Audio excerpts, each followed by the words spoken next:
بسم الله الرحمن الرحيم. الحمد لله رب العالمين، والصلاة والسلام على أشرف الأنبياء والمرسلين نبينا محمد وعلى آله وصحبه أجمعين. خۆشەویستانم لە باسوخواسێکی نوێی بابەتی بانخواز و بانگەواز دەینە سەر بابەتێکی تری پێویست هەم بە بانخواز هەم بە بانگەواز. ئەویش بریتیە لە ئەوەی ئایا تا چەندە پێویستە ڕێکارەکان بگۆڕدرێت، ڕێگاکان جیا بکرێتەوە بەپێی پێویستیەکانی بانخواز و بەپێی پێویستیەکانی بانگەواز و کاری بانگەوازی و بەپێی جۆرا و جۆری ئەو کەسانی کە بانگەواز دەکرێن وەسیلەکان لەگەڵ ئەسالیبەکان جیا بکرێتەوە. وەسیلە چییە و ئەسالیب چیە، ئەنواعی وەسیلەکان چیە و منهەجی نبووەت چۆن بووە. چونکە شەرت نییە خۆشەویستانم تۆ تەنها حەقت لابێ، شرطیشە بە حەق بیگەیەنی. چونکە خۆی پەروەردگار دەفەرمێ وبالحق أنزلناه وبالحق نزل. ئێمە قورئانمان بە حەق دابەزاندووە، بە حەقیش بە خەڵکی دەڵێ. ئەنزەلە لەگەڵ نەزەلەیە زانایان دەفەرموو فەرقی هەیە، لەبەرەوە مەرج نییە تۆ تەنها حەقت لابێ. بۆیە بەم شێوازە پێغەمبەری خوا عەلەیهی سەڵات وەسەلامیش ئەمری پێکراوە کە ئەم حەقەی دەیگەیەنی دەبێت لەسەر حەق بێ، لەسەر بەصیرە بێ. قل هذه سبيلي أدعو إلى الله على بصيرة. دەبێت دعوە بکرێ، دعوەش بۆ ڕێگای خوای گەورە بکرێ و لەسەر على بصيرة. تۆ خۆت دەبێت کەسێکی لەسەر حەق بی و حەق بێژ بی و دەبێت بە حەقیش بیگەیەنی. ئەم سێ چوار مەرجان لە پێغەمبەری خوا عەلەیهی سەڵات وەسەلام و داعیە گەورەکانە بووە، بۆی خۆی پەروەردگار ئەمری کردو کە شوێنیان بکەوێت. وفەرموویەتی لقد كان لكم في رسول الله أسوة حسنة. هەروەکو چۆن خۆشەویستانم منهەجی کۆمەڵێک لە فیرەقەکان، کۆمەڵێک لە ڕەوتەکان، کۆمەڵێک لە فەلاسیفەکان جیاوازە لە چۆنیەتی کارکردن، بە هەمان شێواز منهەجی دەعویش جیاوازە. ئایا منهەجی دەعوی چییە؟ منهەج خۆشەویستانم ئەگەر پێناسەیەکی بکەین دەڵێن هي نظم الدعوة وخططها المرسومة، واتە ئەو ڕێکارانەی کە دائەنرێت و ئەو خطانەی، ئەو ڕێگایانەی، ئەو ڕێڕەوانەی کە دادەنرێت بۆ کاری بانخوازی و کاری لەسەر دەکرێت. بەڵام ئایا هەموو ئەم مناهیجانە ناچێتەوە، نابێ بچێتەوە سەر یەک منهەج کە منهەجی ڕەبانی شەرعیە؟ بێگومان با، چونکە زۆر ڕەوتمان هەیە، منهەجی جیاوازی هەیە. مەسەڵەن ئێستا لە بابەتی ئەکسۆلۆجیا، لە بابەتی علمی ئەخلاقا، چۆن دەڵێ خەڵکانێک هەیە بە معیاری گرتووە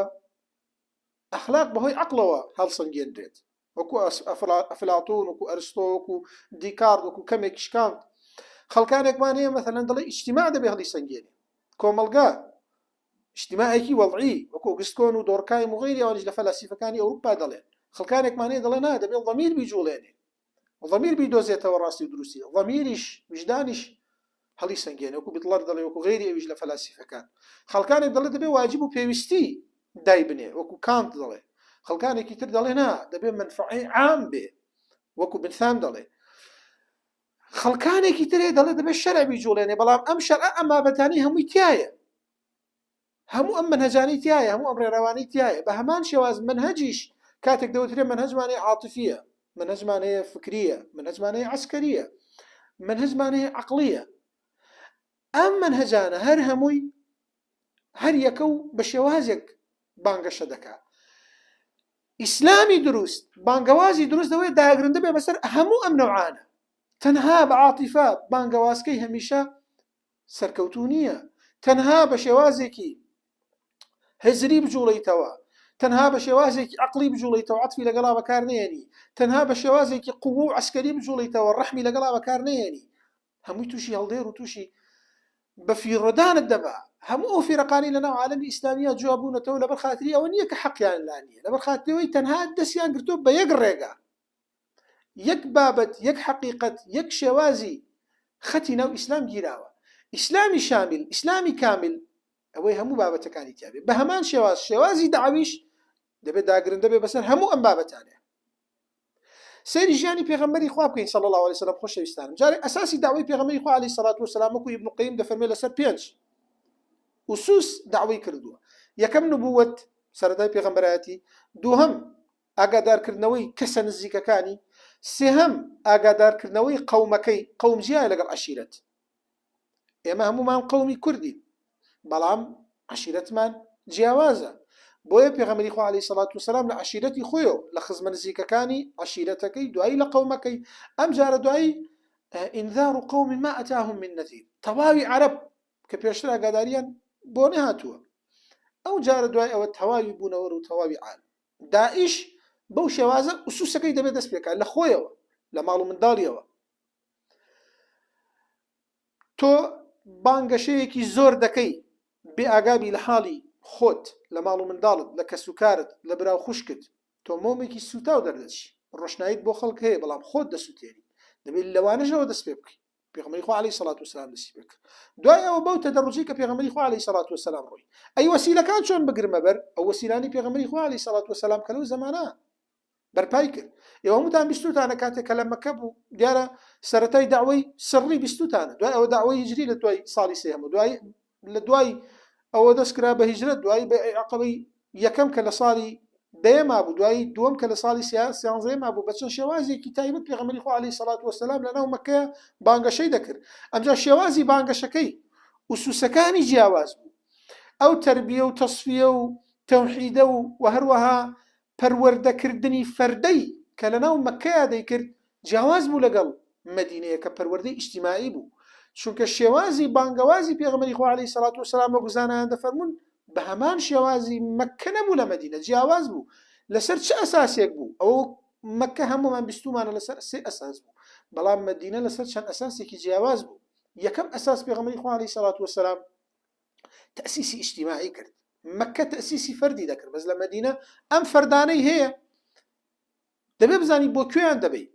فێرت کردن پاک بن چاک بن دانا بن حەکیم بن زانا بن دەست پاک بن ئەمین بن بەتەنها خۆی کافیە نە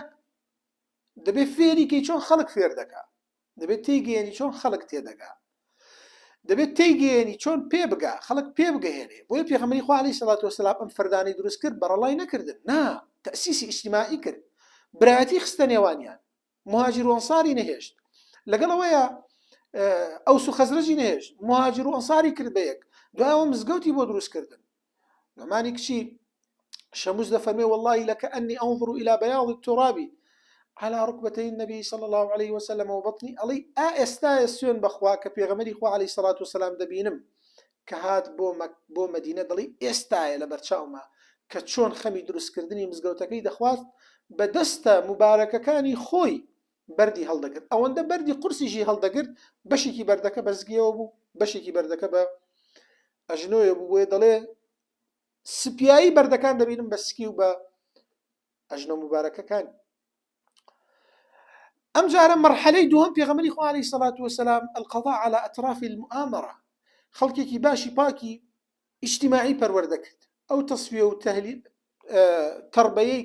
تەربەویەی کە لە مەکە کردی لە مەدینە کردی بە بابەتێکی ئیجتیماعی کۆمەلگای ساخ کردەوە بەڵام لەگەڵ ئەوە خەڵکانێکی ناحەز هەبوو لێیان گەڕیەوانیش دەسووتێن خراپیان دەکات خراپی ژیان نەکات شەڕیان بۆ دەنێتەوە دەبێت حەلیان بۆ دابنێ پێغەمبەری خوا عەلەیهی سەڵات وسەلام زۆر هەوڵی دا هیدایەتیان بدا بەڵام هیدایەت بەدەست خوای پەروەردگارە و ئەوانی شایەنی هیدایەت نەبوون و هیدایەتی ژیان وەرنەگرت تا ئەوەی هەوڵیاندا پێغەمبەری خوا عەلەیهی سەڵات وسەلام شەهیدکەن بەڵام نەیانتوانی بۆیە غەزوی بەنی نەڵیر ڕوویدا لە ساڵی چوارەمە دوای پێغەمبەری خوا عەلەیهی سەڵات وسەلام دەری کردن کە چون بۆ خەیبەر دەستیان کرد بە ئیتیفاق لەگەڵ یەهودی غەتەفان و یەهودی فڵان و فیسار و لەگەڵ کوفاری قوڕەیشا کۆبوونەوە بە یەک دەست غەزوی ئەحزابیان دروست کرد کە لە ساڵی پێنجەمی هیجریە بە 10,000 مقاتل هاتنە ناو شاری مەدینە بەڵام پێغەمبەری خوا عەلەیهی سەڵات وسەلام خۆڕاگر بوون ئەو خەڵکەی پەروەردەی کردبوو لە بەلاش نەبوو فێری کردبوون ئەلێرە ئیتر ئێرە شوێنی منهەجە عەسکەریەکەیە منهەجە قووەکەیە بۆیە کۆمەڵێ سەحابەی زۆر کەم بوون بەڵام زۆر جەریء بوون هۆزی غەتەفان کە هاتبوونە نزیکەوە ئەوانش لەگەڵ قوڕەیشا بوو پێغەمبەری خوا عەلەیهی سەڵات وسەلام بە سەحابەکانی فەرموو ئیستیشاری پێکردن ئەم هۆزە هاتووەتە بەردەممان با ئێمە ئیتیفاقیەک لە بینی ئەوانە بکەین کە پێیان بڵین ئەگەر ئەم شەڕەتەوە بوو حەقمان نییە بەسەرتانەوە بەس بکشێنەوە تا ئەوەی کەمێک عەدەدیان کەم بکەینەوە سەحابەکانی پێغەمبەری خوا عەلەیهی سەڵات وسەلام ئەمە پێغەمبەرە قائیدیانە گەورەیانە مڕەبیانە هەموو شتێکیانە بەڵام چونکە جوان پەروەردەی کردوون ڕێک پەروەردەی کردوون پاک پەروەردەی کردوون فەرموویان یا ڕەسوڵ الله ئێمە ئالەم حاڵەتەیان زۆر قورس بوو چوو بوونە شێوازێک کە خواهي قورة دفرمي إذ زاغت الأبصار وبلغت القلوب الحناجر دڵەکان چوو بوونە قوقڕاگەل لە ترسا چونکە إذ جاءوكم من فوقكم ومن أسفل منكم لە پێش و لە دواوە هاتبوون چواردەوریان تەوق درابوو حەسارێکی زۆر کەوت بۆ سەریان لە هەندێک شوێنە خێزانەکانیان شەڕیان دەکرد عائلەی پێغەمبەری خوا عەلەیهی سەڵات وسەلام ئەلەو کاتە ترسناک کاوتیان والله لا نعطيهم إلا السيف هیچ تەویلێکی تیان نییە لە ئایا دروستە و دروست نییە چونکە پێغەمبەرەکەت دەفەرمێت دروستە با بیکەین فرميان يا رسول الله والله لا نعطيهم إلا السيف أو أبو خواي قورا ورد الله الذين كفروا بغيظهم لم ينالوا خيرا روشنا دواوا تا دعاء چندين غزواتي بسرعات ودعاء يهود هر أطراف مؤامرة لنا وجزيرة عربة في غمري خوا عليه الصلاة والسلام أمريكا بدر كردني على زماني عمري كوري خطابة يهود بتواوي دركرات شكو فرميتي لا دينان في جزيرة العرب نابد دين هبلا شبه جزيرة عربية ئەوەی ما بەسمە خۆشەویستانم شێوازی داوای پێغەمبەری خوا عەلەیهی سەڵات وسەلام لە هەر ساتە و شێوازێک بووە بۆ هەر کەسە و شێوازێکی تر دەبێت بانخوازیش بۆ شێوازە بێت چونکە ئەفکاری خەڵک هەروەکو چۆن ئەفکاریان جیاوازە طبیعەتی ژیان جیاوازە کەسی مولحید کەسی ئەلمانی کەسی لیبەڕالی کەسی مارکسیزم کەسی ئەهلی کتاب کەسی موسڵمان کەسی ڕوتێکی لادەر هەر یەکەو بە شێوازێکی تایبەت دەبێت قسەی لەگەڵا بکرێت ولسروا أو هاريك لو أفرادانش لنا أو مذهبان لنا أو روتان شخصيتي كتابتي هي كات نقاش لقل ملحداتكي واتي نقي ملحد هم يقرأوا كتاب بيك شواز تقصي لقل دقي شخصيتي ملحد جوازة شخصيتها كان بعام لما شخصيت ماني اعتمادية شخصيت ماني متطفلة شخصيت ماني عاطفية بعطف ديتواني بجولني بباوري جبلان بعطف بابتي عطفي إسلامي بو بازدكي قناعات دكا شخصيت ماني اعتمادية إسلامي بو روم كيتو قناعتناك تا داعيكي باكي بي بشاني تا كسيكي باكي بي بشاني نموذجكي إسلامي جواني بي بشاني رنقا قناعتناك بو يم شخصيتي اعتمادية بيويستا نموذجي بو بينيتو شخصيت ماني متطفلة حزدكا بيبي لقل جمعك دايني تا لناو جمعك نبي إسفادناك شخصية مانية مازوخية شخصية مانية خبيثية شخصية مانية عصبية شخصية مانية سيكوباتية تورية لخوبائية جنون العظمية هي وقدلين شخصية مانية هستيرية شخصية مانية هوسية شهوة بازية بيواية هر حرامي بو باز دكي حرام حرام او بوي قناعت ناكا بم اسلامي يا بوي تو بناكا دلي دبي مشتل خو حرام كم كاتك تو باسي حرامي بو دكي دبي بديلي بو باسكي هیچ کات نە لە قورئان نە لە سنەتی پێغەمبەری خوا عەلەیهی سەڵات وسەلام حرامی باز نەکراوە بەبێ باسکردنی بەدیل خوای گەورە کاتێ وحل الله البيع وحرم الربا کاتێ ڕیبای حرام کرد بەیعی حەڵال کرد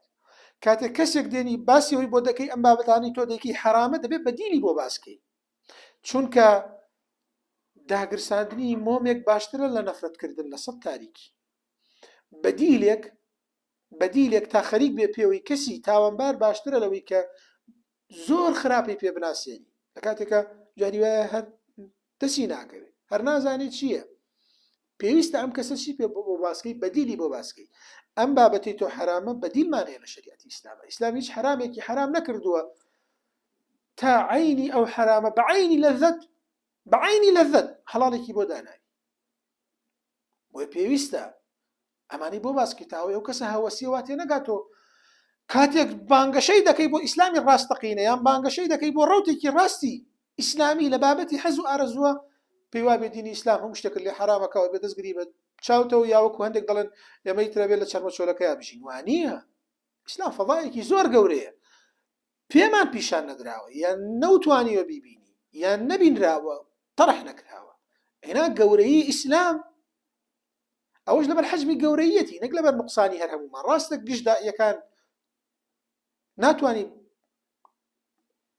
صفەتی کەماڵ بدەی بەسەر کەسیانە بەڵام گەورەی ئیسلام وا دەکا کەس نەتوانێ بە تەواوی تەمثیلی بکات تەنها پێغەمبەران نەتوانن تەمثیلی بکەن حتا ئەبوو بەکریش ڕەزا و ڕەحمەتی خوای لێ بێ کە بوو بە خەلیفە یەکەمیشی ئەوە بوو فەرمووی من غەڵەت ئەکەم من جاری وایە نای پێکەم ڕاست بکەنەوە هیچ کەس ناتوانێت تەمثیلی تەواوی ئیسلام کا پێغەمبەران نەبێ لەبەر گەورەی ئیسلامە تۆ هەمووی نابینی بۆیە دەبێ بزانی لە هەر شوێنێکا بابەتێک هەبوو مەنع کرابوو پێویستە بەدیلەکەیت بۆ عەرز کرێ پاشان کاتێکە لەگەڵ ئەهلی کتابە قسە دەکەی بە هەمان شێواز ئەهلی مەعسیەت زۆر جارە ئەو کەسە وای لا گونجاو ئەم شخصیەتانە کە وتم جیاوازن هەرێکی شخصیەتێکی تایبەتیە شخصیەتمانەی غەیوڕە شخصیەتی غەیوری قەبەلی ئوسلوبی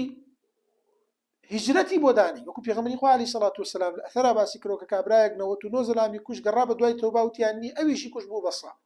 تا دوایی چوە لای زەلامێکی حەکیم حکمت زۆر مهمە خۆشەویستانم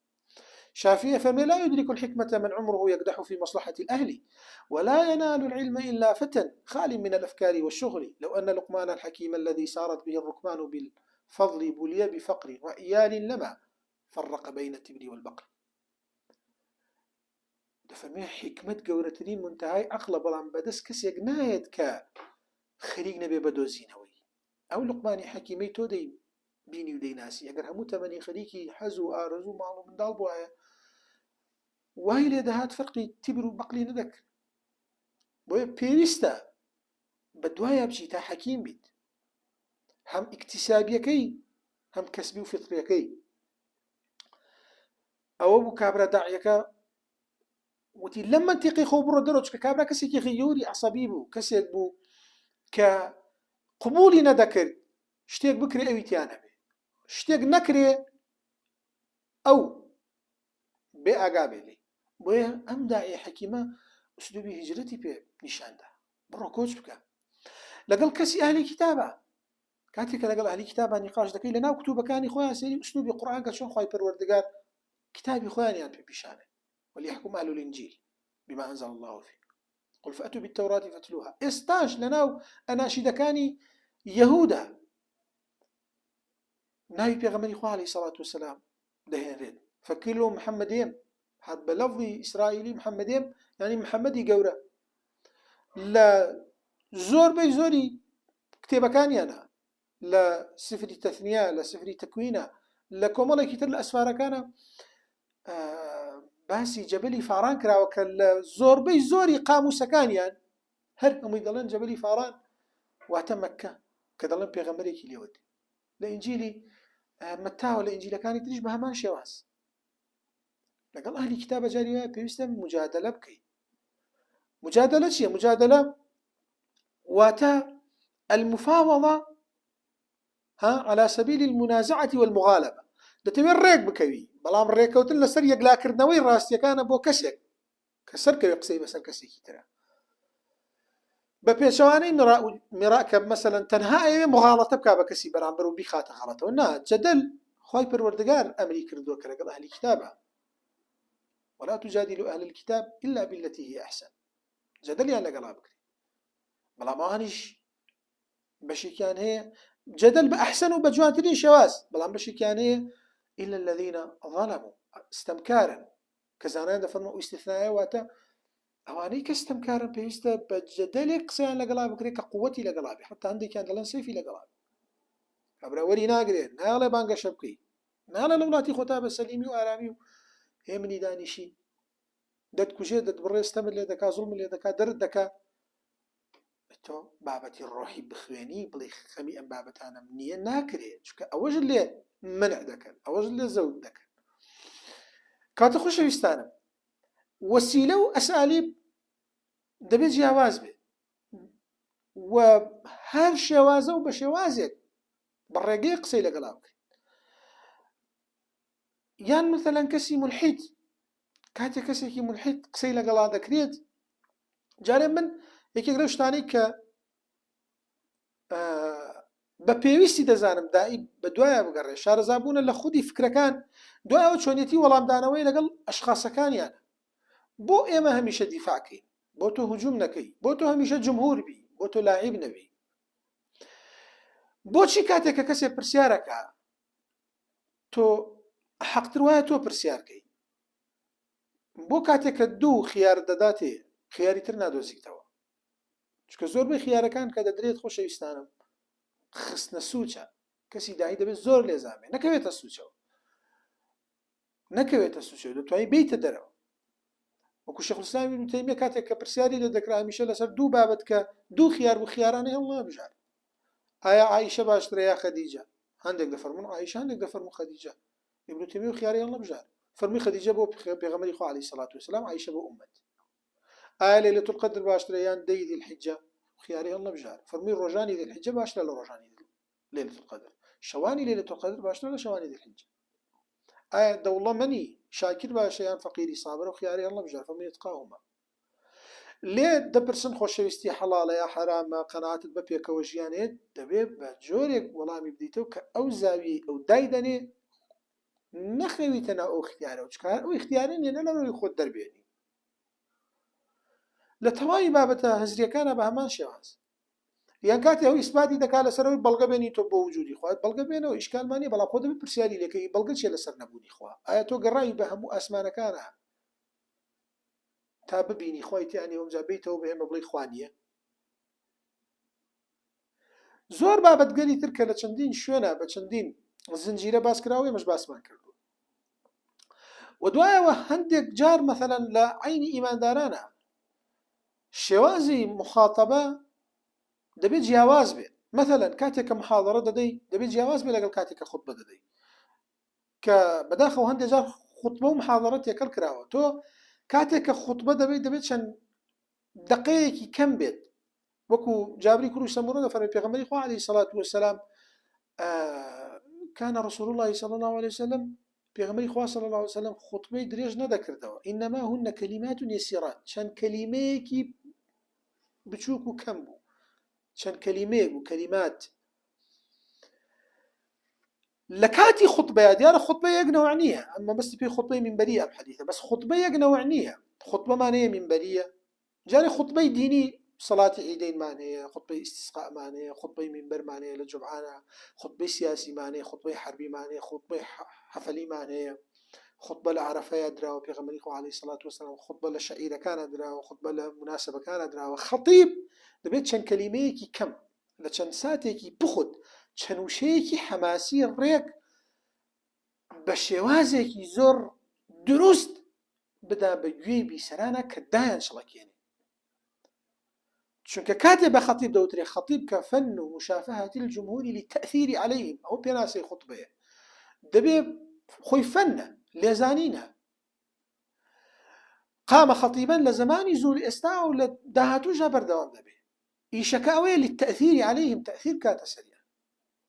دانش لك يعني نابي بكري بمحاضرة دبي يك محتواي هبت وحدة الموضوع زور ضرورة كاتي خطبة كيكي لو وسيلة كان بوي باسي دك دو خطبة هي سرتا باسي نوش ذكرت كري للدعية خطبة دوهم باسي ودكري إما يستاقشونة الشعبان شهر شعبان أو فضلكيتي وهي ليمك عزيزا كدزاني الشعبان قرن قهر طواوي خطبة كتك بالشعبان بلام نكتنها أو بابة بو باسكي كتوغل بجاد والشعبان بو بينا واقع بزانم للشعبانات شندين ولات فتح كراوة بشانا للشعبانات شندين غزواتي قورا روي داوة بزانا لما يجي شعبانات شندين دولت هاتو تجير حكم راني إسلام بزانا لما يجي شعبانا شندين إبداعات إسلامي كراوة أم بابتانا دبسيته بواقعها أم جارة دوائي باس التعبد يكي يعني باس التعبد يكي دوائي باس واقع يكي بك قلت زاني مانجي شعبان بيويست يعني مانجي كيكا جيا كردنەوە باش نییە ئەمجا مدەیەکی کەم ئەمجارە بە شێوازێک کە تەئثیری هەبێ منبەر شوێنی وەرەقە و شوێنی لاپتۆپ و شوێنی هەندێک لەو ئەجهزە ئیلکترۆنیانە نییە کە دەبرێتە سەری بۆ لە بەرەوەی جیانەکردنەوەی منبەر و محاضەرە وا دەکات درێژ بێتەوە و کەسی داعش وا دەزانێت مادەم درێژە پێویستە کۆمەڵی ئەبڵگە و کۆمەڵشتی لە بەردەما بێتە ئەوەی بە تەسەلسل باسیکە نە ئەگەر کەم بێ بخوت بێ خوێنەواریشی کەم بێ و کەسێک کە بانگەوازە و بانخوازە دەتوانێت لەو مدەکەمەیە بەو شێوازە تەئثیری هەبێ بەڵام لە محاضەرەیە چەندین قسە دەکەی بیکە بۆ لە بەرەوەی جومعە واجبە گوێگری بەس محاضەرە واجب نییە من چەند قسە دەکەم تۆ دەتوانی گوێ نەگری بەس جومعە دەبێت گوێ بگری کە مادەم دەبێت گوێ بگری ئەو مدەکەمە هەموو شە مسلمانان کۆ دەبنەوە دەبێت ئاگاداری ئەوەی پێویستە خۆشەویستم بزانرێت وەسیلە و ئوسلوب ئێمە باسی وەسیلە و ئوسلوبمان کرد ئایا وەسیلە چییە و ئوسلوب چییە تاوی بزانرێت و بزانرێت ئەمە عیلمە ئەمە زانستە ئەمە کۆمەڵی حیکایەتی عاتفی نییە لە تەجربەوە دەستکەوت بێ کەوا باشە وا خراپە ئەمە زانستە دەبێت بزانرێت ئەم زانستە زانستی داعوە زانستی بانخوازی دەبێت بخوێنرێت دەبێت ئاگاداری بێت چ داعی چ بانخوازکراوانیش دەبێت ئاگاداری بن تاوەی بزانێت چ شتێک مافی خۆیەتی وە چ شتێک بەکاربێنێ لەگەڵ غیری خۆیە. وسيلة خۆشەویستانم بەچی دەوترێت وسيلة ما يتوصل به إلى دعوة الناس بطريق شرعي صحيح. وسيلة واتە ئەو شتەی کە دەکرێت بانخواز بیگەێنێ بە خەڵکی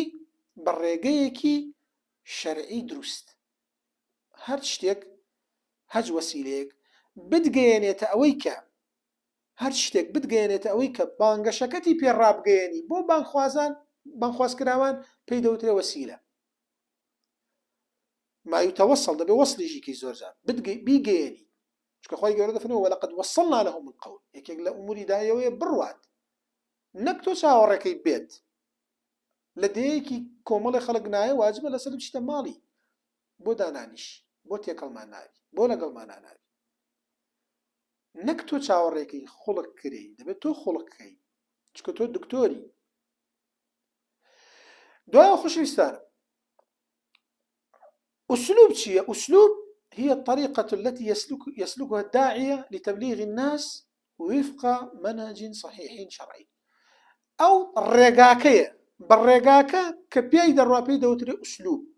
بكارهاتني وسيلة كبي دوتري وسيلة وهذا وسيلة أسلوب جوازة بلى وسيلة هند جار مادية هند جار حسية زور جار مادية بس أسلوبها مش حسية يعني بنمونا بين وسيلة وكوتشي تو خطبة محاضرة موعظة خطبة محاضرة بكارياناني وركشوب سيمينار ندوة أمانة همي وسيلة بيدوتري بم وسيلانة توشي دكي بانقوازكت دقياني أي أسلوب شيء دبي بكومل أساليبي دروز بي واتتو وسيلة منبر بكارديني بو بانقواز دبي بانقوازكت حكيمانة بي أسلوبي حكمتي بيدوتري أسلوبي صدقي بيدوتري أسلوبي إخلاص معناه أسلوبي ضرب الأمثال نمونة هنا وأسلوب القصص شيروك باسكردن دبي همي هبيك نجيك دانا بتنها دبي أم أسلوبانا همي هبت أم وسيلانا همي بكار بيت قعدت وسيلة حسية ومادية وزور جار مادية بلا أسلوبها مش حسية وأسلوب وسيلة جوازة ئەوەی من دەمەوێت باسی کەم ئایا چ وەسیلەیەک یان چ ئوسلوبێک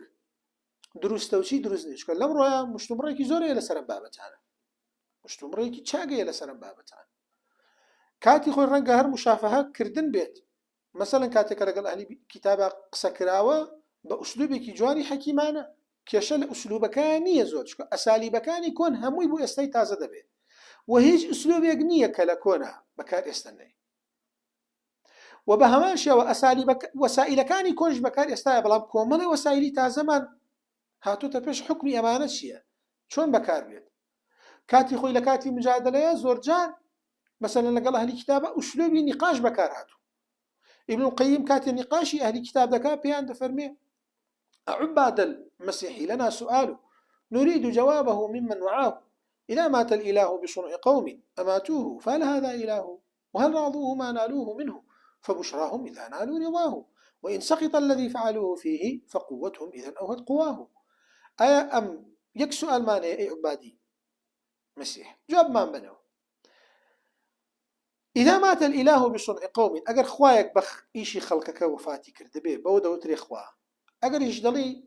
تأويل بودليت ودلي لبرخاتي أما بو حكاياتني مسيح باسي دكي أيا وكساني ككشتيان خوي بير رازي بو يا بير رازي نبو أجر بير رازي بو ئیترێەوە بۆ ڕقتان لە یەهودەکە مەسیحی کوشتووە هیچ ناشتێکیان کردو کە خوا ویستوێتی کە خوا پێی ڕازی بووە دەی مژدایان لێ بێشتێکیان کردو کە خوا ویستوێتی ئەگەریش ڕازی نەبووە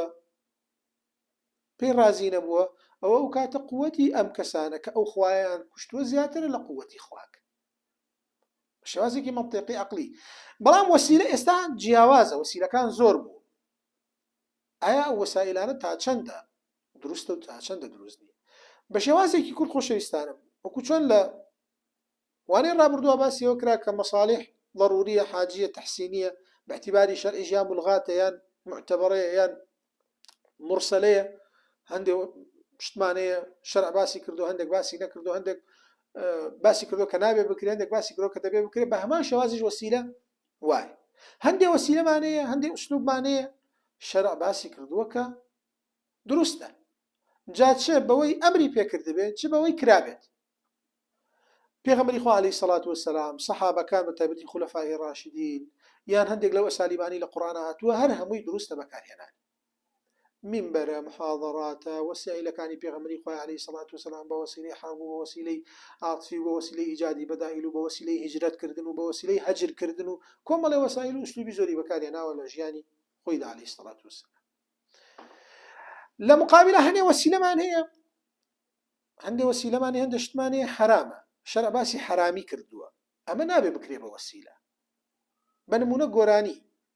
بە گۆرانی و بەدەم گۆرانی و بانخوازکردن و کۆمەڵێک لە بانخوازی تورکیا هەندێک وڵات فێر بوون یان بەدەم ڕابوتنەوە بانخوازکردن دروست نییە ئەزیزم بۆ لەبەرەوەی ئەسڵی ئیشەکە حرامە شتێکیش کە حرام بێ نابێ بانخوازی پێ بکرێت وما بني على باطل فهو باطل ئەساسەکەت دەبێ پاک بێ بەس باشە من کێشەم لەم دوانانی ئەم دوانە ڕوونە لە بەرچاومە ئەوەیان وتراوە حرامە قبوڵمە نایکەم من بە گۆرانی و مانگەشەی کەس ناکەم ئەوە ژیان وتراوە حەڵالە قبوڵمە دەیکەم بەس کۆمەڵە شتی تازە پەیدا دەبێ یا پەیدا بووە ئەمانە حکمیان چێ دەڵی خۆشەویستانم ئەوانیش بە هەمان شێواز بم شێوازە دابش دەبێ ئەوەی کە واجب بوو بۆ گەیاندنی بانخواز ئیلا دەبێ بەم ڕێگانەوە بێ هەمووی دەبێتە واجب مەلایەتی من واجب إلا به فهو واجب بەکارهێنانی تەواصل و ئیجتیماعی لە ڕۆژگاری ئەمڕۆدا بۆ گەیاندنی بانخوازی و بۆ گەیاندنی کاری بانخوازی دەبێتە کارێکی پێویست چونکە ناگا بە زۆر شوێن ئەگەر بەکاری نێنی کاتە ئەوەی کە بانخوازەکەی دەوەسان ئەمەلی بانگەشەکەی دەوەسان ئیلا بەم ڕێکارانە نەبێت دروستە بەکاری بێنی بەڵام مشکلەکە ئەوەیە هەندێک جار کۆمەڵێک بابەت دێتە پێشەوە دەکەویتە دوو ڕیانەوە ئەویش ئەوەیە وەسیلەی تر هەیە ڕێکاری تر هەیە بەڵام ئەمە عادەتەن خەڵکی خراپ و لاری زۆرتیایە ئایا لەو کاتە بەکار بهێنرێت یاننا دەڵێن سەرەتا کەسی داعی و بانخواز نابێ بەکاری بێنێ وەکو خودی خۆی بەنمونە زۆرێک لەو تەواصل ئیجتیماعیانی کە عادەتەن خەڵکی وەک چۆن بڵێ پێنەگەشت و زیاتر بەکاری دێنی وەکو سەرەتای پەیدابوونی تیکتۆک کەسی داعی و بانخواز نابێت بەو ڕێگەوە کار بکات و بڵاوی بکاتەوە لە کاتێکە دەزانێت بەو شێوازەیە لە عالەمی غەربە تا ئەوەی تەطەڕق نەکا بۆ عالەمی ئیسلامی بەڵام کاتێکە بوو بە ئەمری واقع ئەو کاتە عینی حکمی هەیە دەبێت شتە ناو وەلەقەد وەصەلنا لەهم القەول دەبێت ئیشی تیا بکەیت دەبێت بڵاوی بکەیتەوە دەبێت وەک چۆن لە بابەتەکانی ترا بانگەشە دەکەی ئەو خەڵکانی لە بەردەم تا بڵێن لێوەژە بانگەشە بکەن لەوێژە بانگەوازکەن چکە کۆمەڵی خەڵکی موسڵمانمانەیە لێەوە خراپ دەبیسێ بە ئەم چاکانش ببیسێ بە تەواوی وەسیلەکانی ترە وەکو نمونە باسیەوە بکرد کۆمەڵی وەسیلەی زۆرە کە ڕەنگە نەتوانێت پێویست دەبێ هەمووی بێنین و بیکە قاعیدە هەچ کاتێک وەسیلەیەکی خراپ بوو خودەکەی خۆی حرام نەبوو بەڵام چکە خودی وەسیلەکە خۆی حرام بێ وەکو گۆرانی بە هیچ شێوازێک حەڵال نابێ بەڵام ئەم شتە خۆی حرام نییە تیکتۆکە هەز بەرنامەیەک هەز وەسیلەیەکە کە پەیا دەبێ خودی خۆی حرام نییە بەرنامەیەکی ئەجهیزەی ئەلکترۆنیە بەس بەکارهێنەرانی عادەتەن ڕاد دەکێشن بۆ ئەفلامی خەلائی و بۆ زۆر شوێنی خراپ هەر بەرنامەیەک لە بەرنامەکان مادەم بەو شێوازە ڕاد دەکێشن نابێت داعی و بانخواست بڵاوی پێ بکات و گەورەی کات و لەژێر دەستی ئەوە خەڵک بشێتە ناوی چکە چەنە احتیمالە گوێ لە تۆ بگرێت ئەوەندە احتیمالە بەلای خراپا بڕۆ بەڵام کە بوو بە واقع کە بوو بە ئەمری حاضر کە بوو بە شتێکی مەلموس مجتەمع کردی ئەو کاتە خۆت زیینەوە کارێکی گونجاو نییە بۆ لەبەرەوە بە هەڵدێرانە ڕوات بڵاو نەبێتەوە خراپ ئەوەندەی تر وە ڕێگری پێ بکرێت چکە زۆر کارکراوە زۆر جار بە تەواصلی ئیجتیماعی بۆیە ئەم شێوازە ئێمە دەتوانین چی بکەین دەتوانین وەسیلە جیا بکەینەوە و حکمەکەی باس بکەین و ئەوەش بزانین وەسیلە و ئوسلوب هەندێک جار وەسیلە بەکاردێنرێت مەبەست پێی ئوسلوبیژە بەڵام وەسیلە و ئوسلوب جیاواز دەبێت بەس مەنهەج جیاواز دێت چکە مەنهەجێکی ڕەبانیە کە هەموو ئەم بابەتانی تیایە کاتێکە دەوترێ مەناهج الدعوە لە هەندێک لە کتوبەکانە هەر ئەو عنوانەی هەیە عنوانێکی دروست نییە چونکە دعوە مەناهیجی نییە بۆ مەناهیجی نییە لەبەرەوەی یەک مەنهەجی ڕەبانیە ئەو مەنهەجە ڕاستە مفرەدە بەڵام طەبیعەتی وایە هەمووی تایە ئێمە یەک دینمان هەیە بەس هەرچی جەمال و جوانی و ڕێگەی بەکارهێنانی بابەتی عەقڵی و هزریەتیایەتی، هەرچی فەلسەفەیەتیایەتی، هەرچی بابەتی جوانەتیایەتی لەناو فەلاسفەکان و لەناو بابەت گەلە هزریە تازەکانە خودی خۆی گەورەیە. بۆیە من لازم ناکا بۆی بڵێم ئەمەی هەمووی تایە بێتە چەند مەنهەجێک، نا خۆی یەک مەنهەجە، یەک مەنهەجی ڕەبانیە، هەموو بابەتێکی جوان لە ڕێگاری بەکارهێنانی بانگەشەیە، لە ڕێکاری بەکارهێنانی وەسیلە و ئەسالیبە، لە ڕێکاری چۆنیەتی کارکردن لەگەڵ خەڵکە هەمووی تایە. ناویشی چێ ناوی منهەجی داوەیە نەک مەناهیجی داوە. بەڵام وەسائیل زۆرە، ئوسلوب زۆرە، ڕێگاکان زۆرن، بەشەکان جیاوازن، طەبیعەتەکان جیاوازن، دینەکان جیاوازن، هزرەکان جیاوازن، شێوازی قسەکردنی تۆش دەبێت جیاواز بێت. ئەی ڕەنگە پرسیار بکرێ ئەوە کاتێک وایە کە من فەرد بینی من ئەی من قسە دەکەم بۆ مجتەمەعێکی زۆر و کاتە چی بکەم؟ کاتە دەڵێ خراپی خراپەکاران باز نەکە بۆ خراپتر لەوە. لازم ناکاتەوە بەئاڵی بە کۆمەڵی خەڵک کە کۆمەڵی هەڵەیان هەیە تا ئەوەی کە کۆمەڵێکی تر یان کارەکەی تۆ بچێتە گیرفانی خەڵکێکی ئەلمانی لیبڕالی خەڵکێکی مولحید، تاوەی بێن دوایی بە نموذج پێ پیشان بن ئەوە حاڵی خۆتانە. وەکو نەساڕاکان کە لە زمانی صلاح الدین ئەیوبیە دیارە طبیعەتی مسلمان ئەوەندە حەکیم و دوای فەتحی قودسی ژیان کردن نەسارا نەکەس کوژرا نەکەس دەرکرا، هەمووی لە نەماڵی کەسی شۆڵ کرا. طبیعەتیان وابوو پێش ئەوە طبیعەتیان وابوو قودسیان بەدەسەوە شەڕیان نەکرد لەگەڵ یەکە. دوای ئەوە کە صلاح الدین ئەیوبی قودسی هێنایەوە، دوای ئەوە کە مسلمانان لەوێ بوون، لەگەڵ ئەوەژە قودسیان لە ژێر دەست چنرا بوو، حاڵەتێکی زۆر زەعیف و لاوازیان بوو، پێویست بوو زۆر بەیەکەوە بن، بەڵام لەو کاتە شەڕیان بوو، هەر یەکە و لە یەکێکی کوشت. هەمیشە نامە لەسەر نامەدا بۆ صلاح الدین ئەیوبی ڕجاتان لێ یەکەم سڵحمان کرد، تکاتان لێ یەکەم والیەکەتان بێنە مەنتیقەی ئێمە، تکاتان لێ یەکەم پۆلیسانی ئیسلامی بابێن حەلمان کرد. عینی ڕێکار ئێستا ئێمە دووبارەی دەکەینەوە، پارچە پارچە کراوین، پەتپەت کراوین، لەدلت کراوین، چاڵی خەڵکی بێگانەی هەم لەلایەنە قەومیەکەشەوە هەم لەلایەنە دینیەکەشەوە حکومڕانی ما بکەن. چۆن سەرکەوتوو دەبی؟ بێگومان پێویستە مراجعەیەکی چۆنیەتی بانگەشەی خۆمان بکەین. وصلى الله وسلم على محمد وعلى آله وصحبه أجمعين.